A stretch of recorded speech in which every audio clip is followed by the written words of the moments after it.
The subcommittee will come to order, and the chair recognizes herself for an opening statement. Good morning, everyone. We're glad you are here, and we welcome you to today's markup because we are very pleased about the legislation that is before us. It is something that's going to help solve some problems. These are bipartisan bills, and we look forward to advancing them to the full committee. Though each of these bills addresses a different part of our communications ecosystem, they are all timely and important, from public safety to closing the digital divide. First, we will consider Mr. Stewart's National Suicide Hotline Improvement Act, which has 5 Democratic and 5 Republican co-sponsors on the Energy and Commerce Committee. With the losses of Anthony Bourdain and Kate Spade in recent weeks, Americans are looking for things that we can do to prevent these senseless tragedies. This bill takes an important step in identifying potential ways to use communications technologies to save the lives of those seeking help. The Senate companion to this bill passed the Senate unanimously, and I look forward to moving this bipartisan legislation to the full committee. We will also consider Mr. Lance and Mr. Tonko's Pirate Act, which gives the FCC more tools to combat illegal pirate radio operations. These illegal broadcasts deprive Americans of their access to important emergency alerting information and their access to educational and other programming provided by legitimate license holders. Additionally, I'm pleased that we're continuing our efforts to close the digital divide.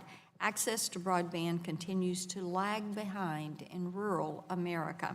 And I know bridging this gap is a top priority for so many of our members on this committee and across Congress. We will consider Mr. Tonko and Mr. Lance's Access Broadband Act, which ensures federal funding for broadband deployment, that it's tracked and coordinated across the federal government. Throughout our consideration of NTIA this Congress, from our NTIA reauthorization hearing last year and our NTIA oversight hearing in March, not to mention our infrastructure hearings, it has become clear that we rely on NTIA for its expertise in mapping efforts and coordinating these programs. So I'm pleased we are taking steps in our efforts to reauthorize NTIA.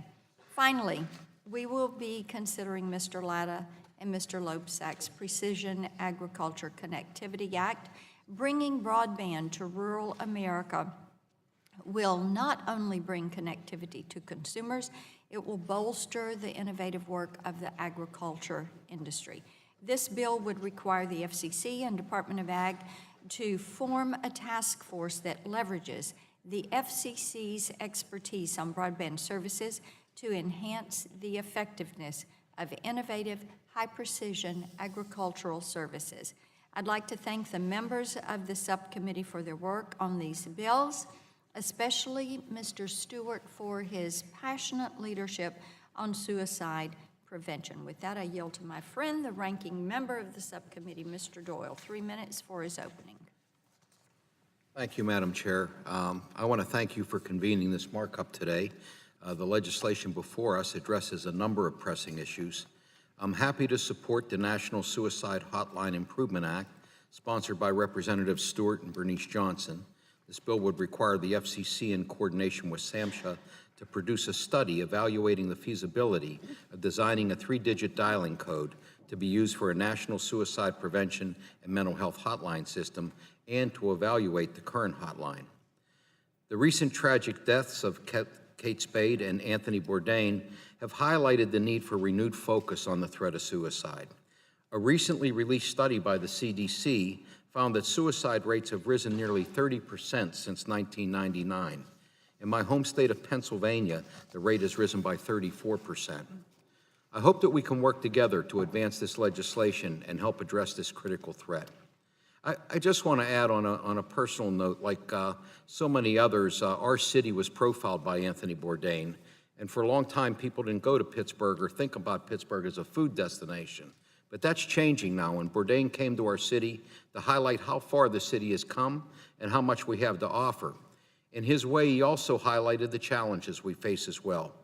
So my hope is we can address this issue to avoid future tragedies like this one and so many others. The Preventing Illegal Radio Abuse Through Enforcement Act, or the Pirate Act, sponsored by Representatives Lance and Tonko, aims to reduce unauthorized radio broadcast. I'm happy to see that the changes have been made to this bill, and I hope that we can continue to work on it in order to address broadcasters' concerns. The Access Broadband Act, sponsored by Representatives Tonko and Lance, establishes an Office of Internet Connectivity and Growth within NTIA. The bill would require that this new office engage in a number of activities intended to enhance broadband deployment, share best practices, and accelerate adoption. This legislation is a step in the right direction, but if we want to address the deployment and adoption challenges facing our nation, particularly in low-income and rural communities, we need to do more, and we need to dedicate more resources to this task.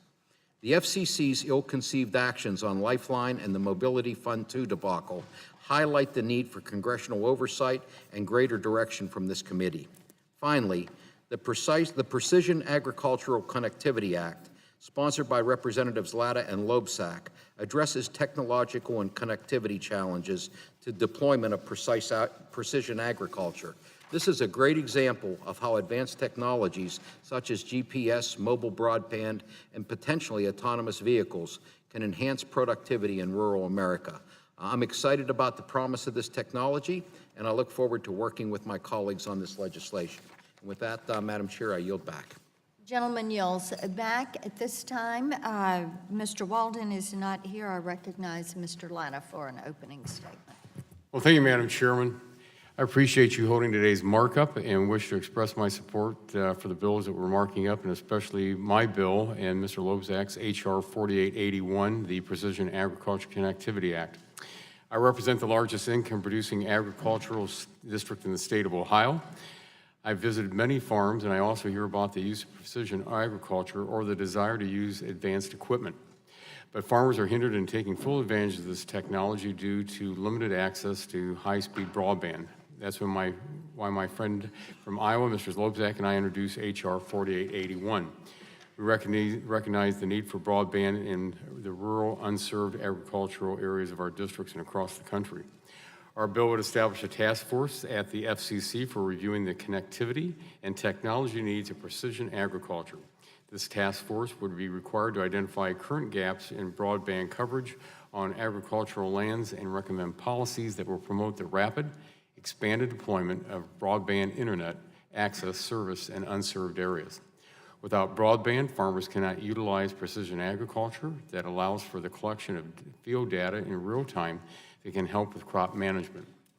This type of technology helps farmers maximize resources to reduce costs, increase crop yields, and promote environmentally sustainable practices. I urge my colleagues to support this bipartisan piece of legislation and all the bills that we have before us today, Madam Chairman, and I yield back the balance of my time. Thank you. Gentleman yields back. Mr. Pallone, you are recognized for an opening statement. Thank you, Madam Chairman. I'm glad that we're meeting to mark up 4 bills, but it's unfortunate that the subcommittee chose not to take up a proper balance of proposals led by Democrats, and I hope we can find ways to work on this inequity moving forward. One of the bills before us aims to strengthen the efforts of the Federal Communications Commission to crack down on pirate radio stations, radio operators, I should say. Another bill would set up a process for the FCC to consider how to support broadband or internet-connected farming techniques. The third bill would help the federal government better target our efforts to support broadband. And the fourth bill will make important improvements to the National Suicide Prevention Lifeline. This life-saving tool offers confidential emotional support to people in suicidal crisis or emotional distress 24 hours a day, 7 days a week. The idea was simple: help people in a crisis before it's too late. This lifeline is needed now more than ever. Last week, a report from the Centers for Disease Control and Prevention found that suicide rates increased by 28% between 1999 and 2016. 49 states experienced an increase in suicide rates during that period. Suicide is a problem that affects people from all walks of life. It's the 10th leading cause of death in the U.S. Among some groups, the toll is even higher. Suicide is the second leading cause of death among American Indian and Alaska Native youth between the ages of 10 and 24. And these statistics point to a problem that is all too real and sadly all too common. That fact was evident last week when both Kate Spade and Anthony Bourdain, both very successful in their respective industries, took their own lives. It's heartbreaking when someone is suffering so much that they choose to end their own life. The National Suicide Prevention Hotline Improvement Act before us today would make it even easier for people wanting to connect with someone through the hotline, and the bill will give people an easy-to-remember 3-digit code like 911 to call when they or their loved one is in crisis rather than the current 10. And it's a common-sense measure that will help Americans get the critical support they need during a time of crisis. So I look forward to supporting this bill and the other 3, and unless someone wants my time, oh, and I guess other members get to speak, I yield back the balance of my time, Madam Chair. Gentleman yields back. Mr. Collins, you're recognized for 1 minute. Thank you, Madam Chair. Since I've been on this subcommittee, I have raised time and again the issue of pirate radio. Pirate radio operators threaten public safety and negatively affect not only radio listeners, but also local broadcasters. It is time that we give the FCC the tools they need to combat these pirates. Today, we are taking a step to do that by marking up H.R. 5709, the Pirate Act. The Pirate Act is a bipartisan bill that I introduced with Vice Chairman Lance, Representative Bilirakis, and fellow New Yorker Representative Tonko. This bill fines for illegal pirate operations, streamlines the FCC's enforcement process, and empowers state and local law enforcement to combat illegal pirate operations. I commend Chairman Pai and Commissioner O'Reilly for their advocacy and work in combating the pirates plaguing our broadcast system. I thank Vice Chairman Lance for his joint leadership on this issue, and I urge support for this legislation. I yield back. Gentleman yields back. Are there other members? The gentlelady is recognized for 1 minute for her opening. Thank you, Madam Chairwoman. I move to strike the last word. I'm proud to support this bill. It's bipartisan, and I think that it is going to go a long way to help people. I've long been a champion of mental health issues going back to my service on the San Mateo County Board of Supervisors, and I know that when someone is struggling mentally, reaching out for help can seem like really the hardest thing to do. This bill is going to further the goal of making access to critical support service as simple as possible. We've taught our children when they were very young, in case of an emergency, to dial 911. I know I did and many others did. Why? Because it's simple, it works, it's accessible, and this bill applies that same logic to mental crisis. So our hope is that in the end, like 911, it's going to help to save lives. I think as members of Congress, helping to save American lives is one of our greatest callings. And I think that this bill advances that. So I'm proud to support it. I'm sure that this is going to just sweep right through our subcommittee, go on to the full committee and the full House, and I yield back the balance of my time. And I thank all the sponsors of it and co-sponsors. Thank you, Madam Chairwoman. Gentlelady yields back. I know there are no further requests for time on the Republican side. Are there any other members? Ms. Clark, you're recognized for 1 minute. I thank you, Madam Chair, and I'd like to strike the last word. I thank you, Madam Chair and Ranking Member Doyle, for convening our subcommittee for this important and timely markup. Today, we are marking up a critical piece of legislation that I am proud to co-sponsor, H.R. 2345, the National Suicide Hotline Improvement Act of 2017. I'd like to thank my dear colleague, Representative Eddie Bernice Johnson and Representative Chris Stewart for introducing H.R. 2345. This bill creates a process for generating a new 3-digit number for Americans to reach the National Suicide Prevention Lifeline.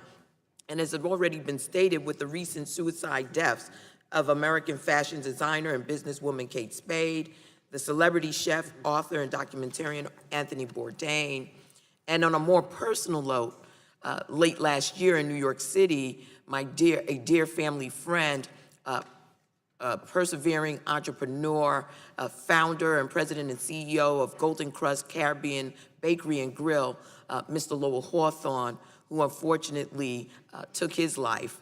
We must make sure we help those in need of seeking help. As a hip-hop fan, I was delighted to see the enormous success of Maryland's native rapper Logic's song entitled 1-800-273-8255, featuring Alicia Cara and Khalid, about suicide prevention. Logic stated that the song was the most important song he has ever written, and I do agree. There's something each of us can do. On the day of the song's release, the Suicide Prevention Hotline received the second highest daily call volume ever at that time, over 4,573 calls.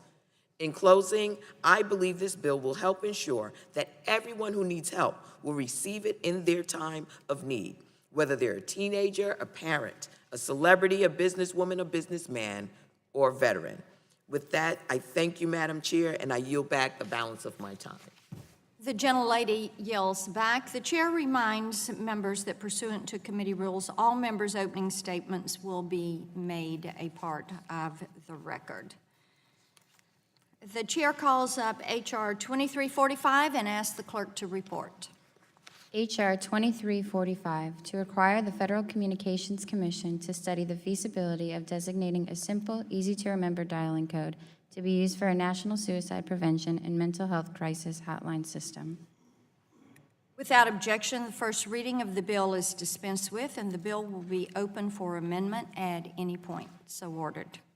The chair recognizes herself for the purpose of offering an amendment in the nature of a substitute, and the clerk will report the amendment.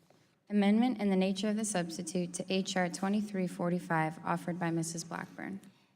Without objection, the reading of the amendment is dispensed with, and the chair recognizes herself in support of the amendment.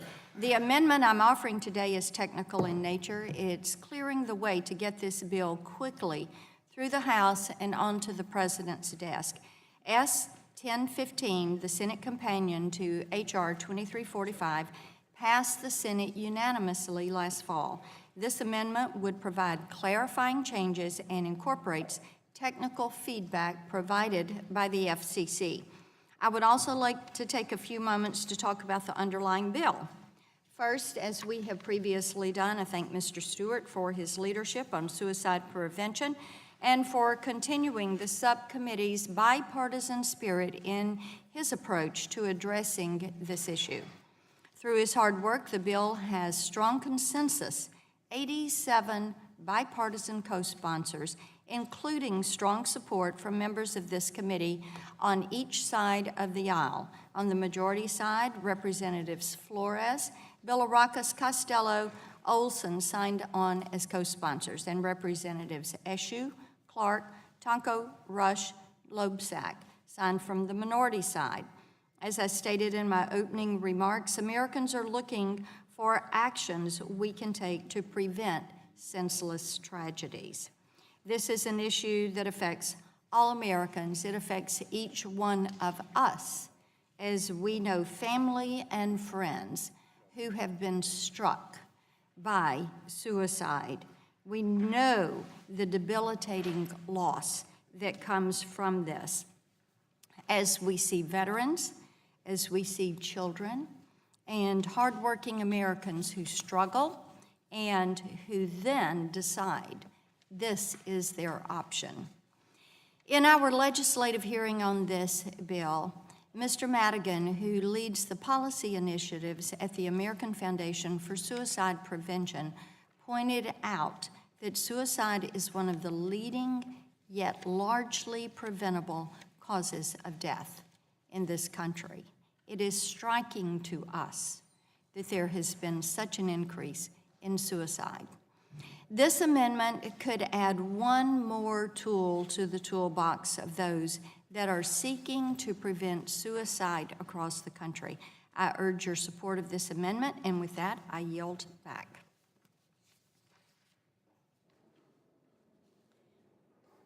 If there is no further discussion, the vote occurs on the amendment in the nature of a substitute as amended.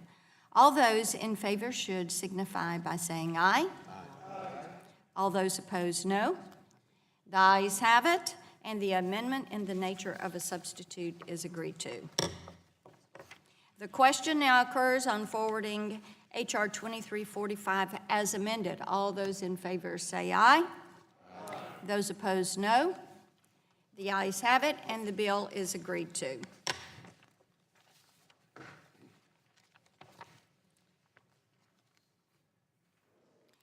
The chair calls up H.R. 5709 and asks the clerk to report.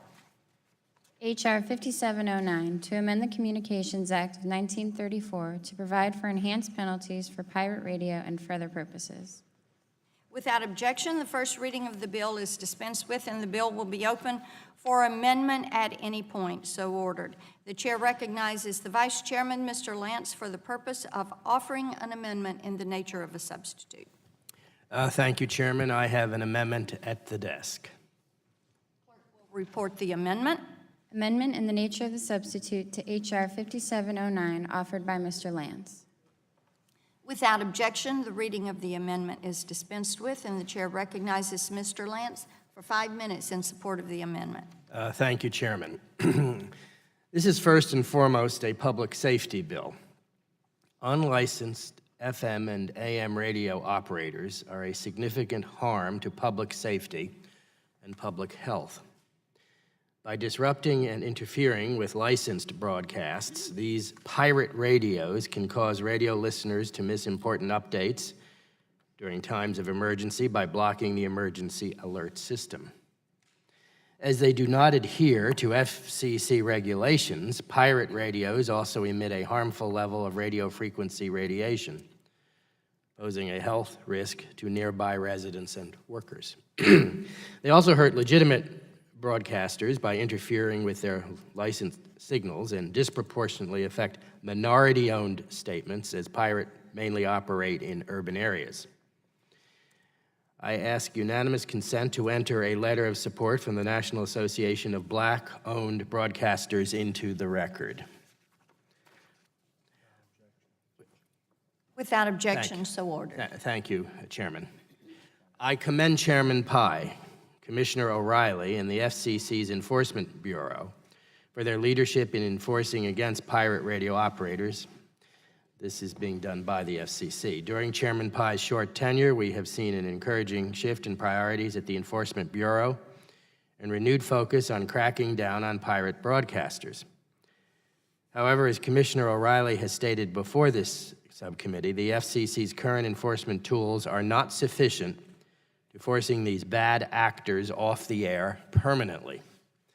This bill would increase the FCC's ability to crack down on pirates by increasing the maximum fine, streamlining enforcement, and holding facilitators liable, among other things.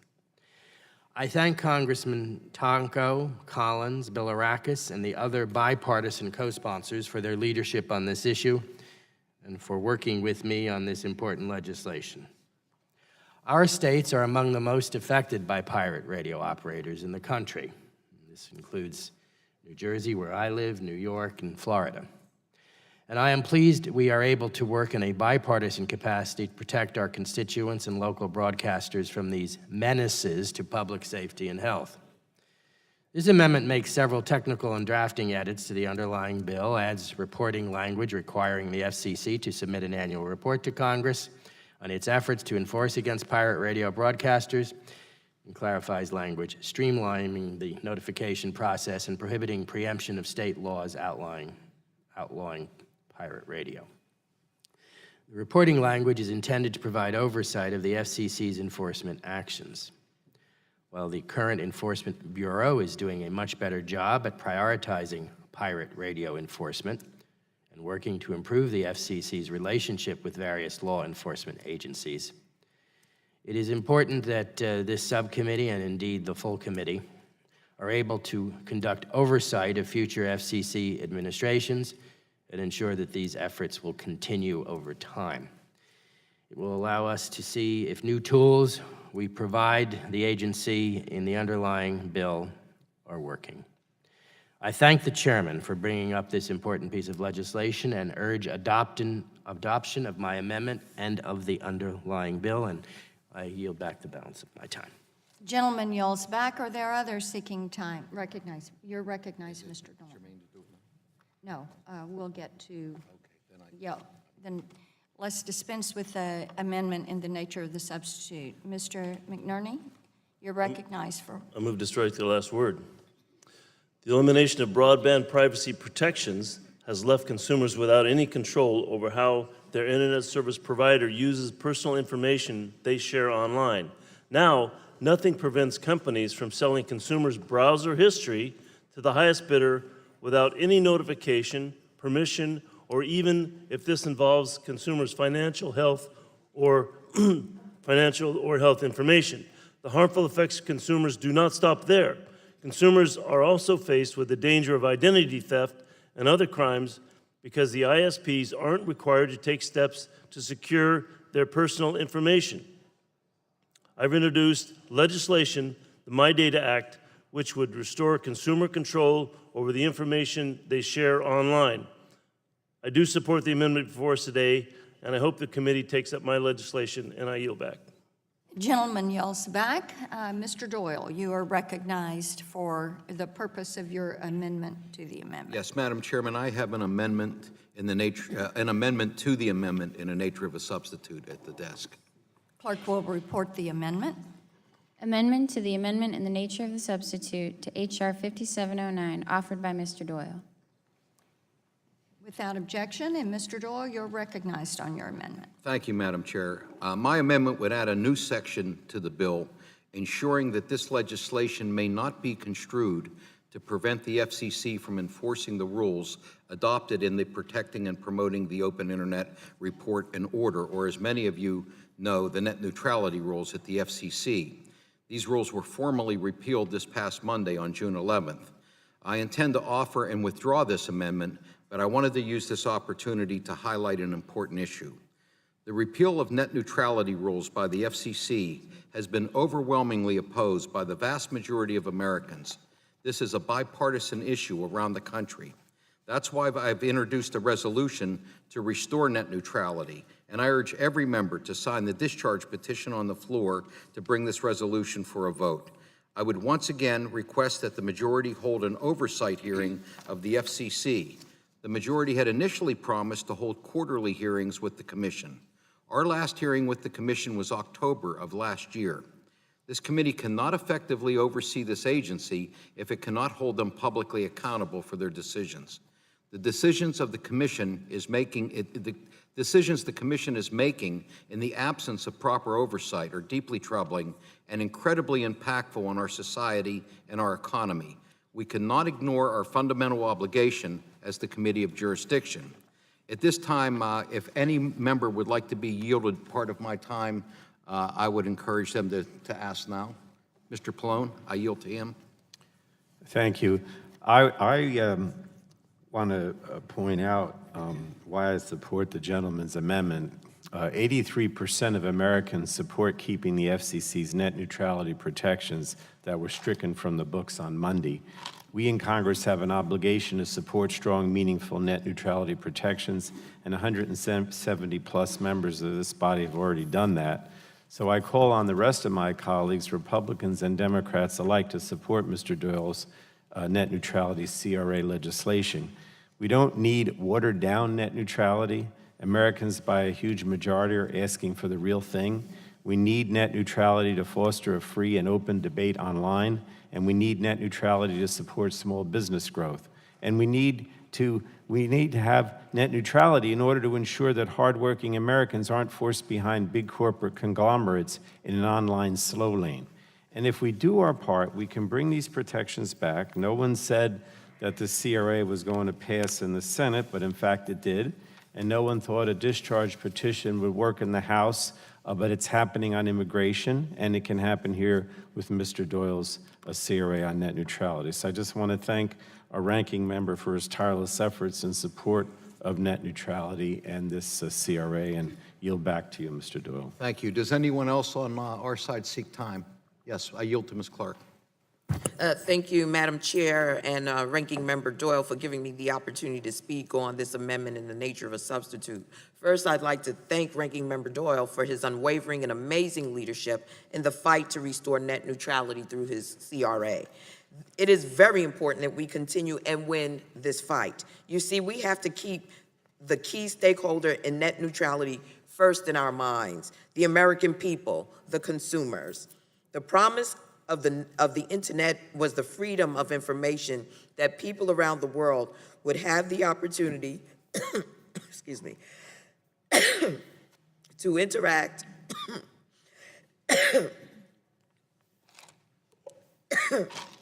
and access information. Excuse me.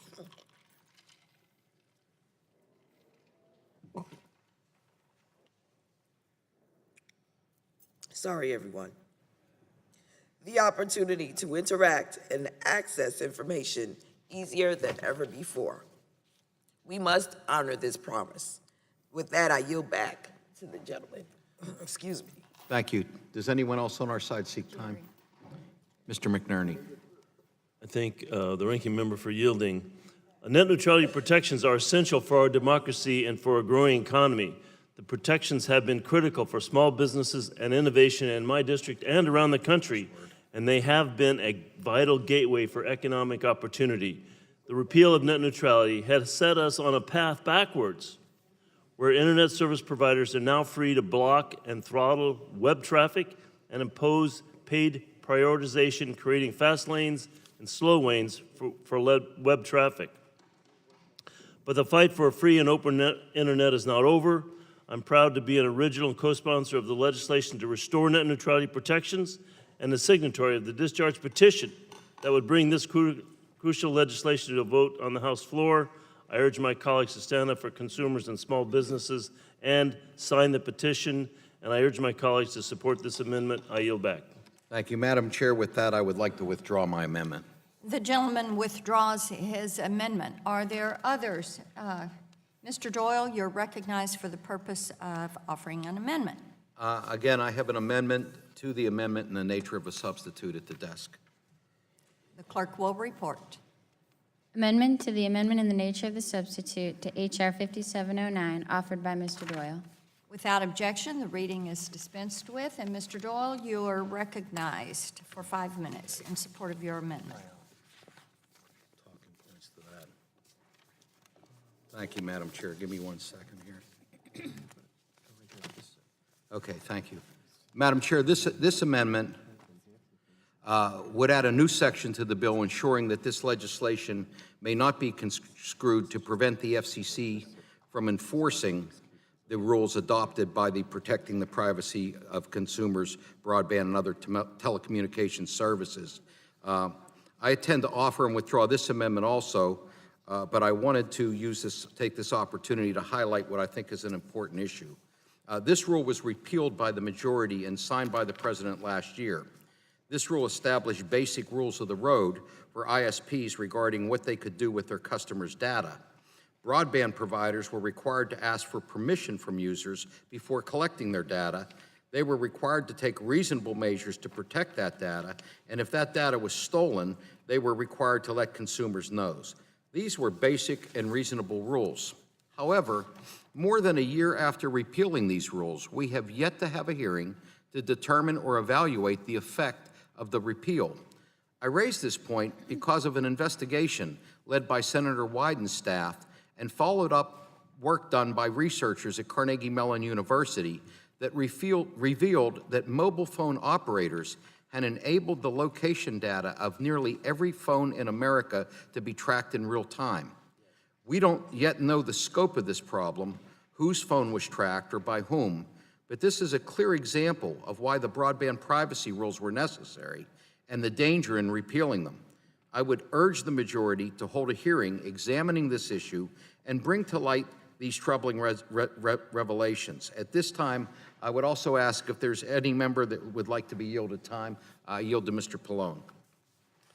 Thank you, Mr. Doyle, and I do support your amendment. Every day, another story breaks about a breach of trust or consumers' private information online, but the Republicans earlier this Congress repealed the only privacy rule we had for broadband, the FCC's broadband privacy protections. Republicans now say they might want some privacy rules, but only after overwhelming public backlash. And rolling back those FCC broadband privacy protections was the wrong move for America. Our Republican colleagues argue that the American people were confused and didn't understand those protections, but we hear loud and clear from our constituents that the people want more protection online, not less, and that doesn't sound confused at all to me. As the Facebook scandal shows, Americans not only want strong, comprehensive privacy and data security protections, they need them. And for at least a portion of the internet ecosystem, the FCC's broadband privacy protections did just that. Under the FCC's rules, broadband providers only had to ask permission and take reasonable steps to protect your privacy. But those protections were kicked to the curb last year by Republicans, and given all that's happened since, that really is a shame. And so with that, I yield back, but I do want to say this is a very important amendment, and I urge support. Does anyone else on my side seek time? If not, Madam Chair, I withdraw the amendment. Gentleman withdraws the amendment, and I will add that we continue to look forward to working in a bipartisan manner on the issue of privacy and data security. As you know, this committee has focused on finding a bipartisan resolution to the privacy issue for the entire internet ecosystem, and it goes back to 2013 with the bipartisan working group that Mr. Welch and I chaired. So we look forward to continuing to work on those issues. If there is no further discussion, the vote occurs on the amendment in the nature of a substitute. All those in favor shall signify by saying aye. Aye. All opposed, no. The ayes have it, and the amendment in the nature of a substitute is agreed to. The question now occurs on forwarding H.R. 5709 as amended. All those in favor say aye. Aye.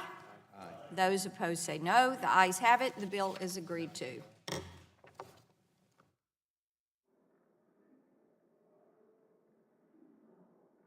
The chair calls up H.R. 4881 and asks the clerk to report. H.R. 4881, to require the Federal Communications Commission to establish a task force for meeting the connectivity and technology needs of precision agriculture in the United States. Without objection, the first reading of the bill is dispensed with, and the bill will be open for amendment at any point. So ordered. The chair recognizes the vice chair, Mr. Latta, for the purpose of offering an amendment in the nature of a substitute. Well, thank you, Madam Chair. I have an amendment at the desk. Clerk will report the amendment. Amendment in the nature of a substitute to H.R. 4881, offered by Mr. Latta. Without objection, the reading of the amendment is dispensed with, and I recognize Mr. Latta for 5 minutes in support of his amendment. Well, thank you, Madam Chair. My amendment in the nature of substitute H.R. 4881 makes technical changes to the underlying bill to improve the consistency of certain wording and to clarify the duties of the task force. The amendment also clarifies that the task force should not recommend using existing universal service programs to target funding support for the purpose of this act. These bipartisan changes reflect guidance received by stakeholders and technical assistance provided by the FCC. Thank you. Gentleman yields back. Is there further discussion on the amendment? You're recognized, Mr. Loebsack. Madam Chair, I have an amendment at the desk, an amendment to the amendment in the nature of substitute. Gentleman is recognized for the purpose, or the clerk will report the amendment. Amendment to the amendment in the nature of the substitute to H.R. 4881, offered by Mr. Loebsack. The reading is dispensed with, and I recognize Mr. Loebsack for the purpose of speaking on his amendment. Thank you, Madam Chair. I would first like to thank the chair and the ranking member for having this markup today and bringing the Precision Agriculture Connectivity Act up for consideration. My amendment with Mr. Latta is a technical amendment to the definition of broadband in the bill. It is a bipartisan amendment in the spirit of ensuring this bill advances the sort of bipartisan consensus that we need more of to bring broadband to rural America. I'm very happy that we've been able to come to a bipartisan consensus on this bill, and we'll be moving it forward today. I hope the support we show for this bill today will mirror that of the support it received on the House floor when we were debating the Farm Bill itself, and that before year's end, the Precision Agriculture Connectivity Act will be law. Because the future of rural development in Iowa and across the country depends in large part on the access to the internet and specifically broadband, I've met with small businesses, farmers, and rural telecommunication companies across Iowa and here in D.C., and consistently the importance of expanding high-speed internet access to rural areas is brought up as one of their top priorities. This is critical to rural economic development, to job growth, to businesses, farmers, and to families. And working with my colleague from Ohio, Representative Latta, has been a particular honor, and I thank him for his work on this issue because he's someone who gets it in rural America. Farming is an integral component of the rural economy and a source of pride for the rural community, and we need to be doing more to make sure that we have the tools to do their jobs and provide for the rest of us. And we have to focus on giving family farmers the opportunity to continue the long tradition of family farming and ensuring they have access to precision agriculture technologies is one of the ways that we support that. With that, I encourage members to support this amendment and to support the Precision Agriculture Connectivity Act and American farmers, and I yield back. Thank you, Madam Chair. Is there further discussion on the Loebsack amendment? Seeing none, the vote occurs on the Loebsack amendment. All of those in favor say aye. Aye. Aye. All of those opposed, no. The ayes have it. The amendment to the amendment is agreed to. The vote now occurs on the amendment in the nature of a substitute. All of those in favor shall signify by saying aye. Aye. All opposed, no. The ayes have it. The amendment in the nature of a substitute is agreed to. The question now occurs on forwarding H.R. 4881 as amended. All those in favor say aye. Aye. Those opposed say no. The ayes have it. The bill is agreed to. The chair now calls up H.R. 3994 and asks the clerk to report. H.R. 3994, to establish the Office of Internet Connectivity and Growth and for other purposes. Without objection, the first reading of the bill is dispensed with, and the bill will be open for amendment at any point, so ordered.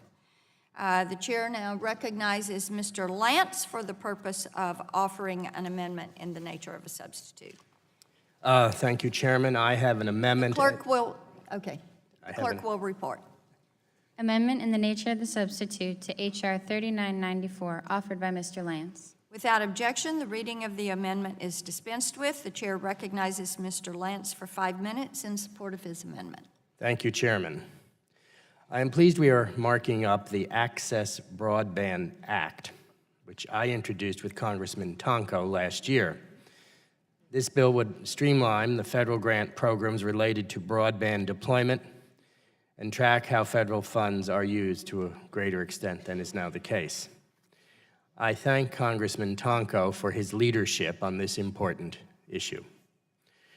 Broadband is the infrastructure of the 21st century. It has become essential for economic and educational success. However, in many areas of the country, the cost to deploy broadband infrastructure is prohibitive, which creates a need for federal funding in cases where a market solution is not possible. With several different broadband support programs across several federal agencies, there is no single comprehensive system tracking where and how federal funds are being spent. Access Broadband creates an office within the National Telecommunications and Information Administration, tasked with simplifying the application process for the various support programs, coordinating between the various agencies, and tracking the use and effectiveness of federal broadband funding. My amendment makes several technical changes after we received technical assistance from NTIA. It also removes a broadband support program that no longer exists and makes sure that community providers, such as libraries, are included in the definition of federal broadband support programs. Finally, the amendment specifies that the new office ensure that in addition to sustainability, both financially and efficiently, federal broadband support is being offered in a technologically neutral manner. and that overbuilding of broadband is avoided. As we seek to close the digital divide, it is essential that we recognize that any federal funds for broadband deployment will be finite and make sure that those funds are used efficiently and effectively. The federal government should not be in the business of wasting broadband funds and subsidizing competitors in local markets where a broadband provider already provides the service necessary. I am pleased that this amendment and the underlying bill help achieve the goal of providing broadband assistance effectively by coordinating the various support programs offered. I urge the adoption of my amendment and of the underlying bill, and Chairman, I yield back the remainder of my time. Gentleman yields back. Are there others seeking to speak on the amendment in the nature of a substitute? As there is no further discussion, the vote occurs on the amendment in the nature of a substitute. All those in favor shall signify by saying aye. All those opposed, no. The ayes have it. The amendment in the nature of a substitute is agreed to. The question now occurs on forwarding H.R. 3994 as amended. All those in favor say aye. Aye. Those opposed, no. The ayes have it, and the bill is agreed to.